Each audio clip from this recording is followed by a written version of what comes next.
दिवसाला महत्व आहे ते म्हणजे पुढे जर वाचलं आपण 8वं वचन, तर तेव्हा लोकसमुदायातील बहुतेक आपली वस्त्रे वाटेवर पसरली, काही झाडांच्या डहाल्या तोडीत होते व त्या वाटेवर पसरीत होते.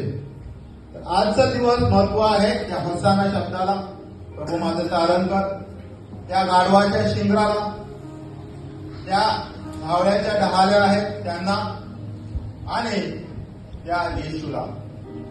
सर्वात महत्वाची गोष्ट या ठिकाणी घडलेली आहे की गाढवीचं शिंगरू आणलेलं आहे, त्याच्यावर वस्त्र टाकलेलं आहे, त्यावर येशू बसलेला आहे. आता येशू एवढा मोठा राजा, राजांचा राजा, प्रभूंचा प्रभू, ज्याने अखिल सृष्टीची निर्मिती केली, तो कशावर बसतोय? गाढवावर. पण हे का बसतो? तर आपण भविष्य, जसं येशूच्या जन्माचं भविष्य 700 वर्षापूर्वी सांगितलं होतं यशाया संदेशाच्या द्वारे, त्याप्रमाणे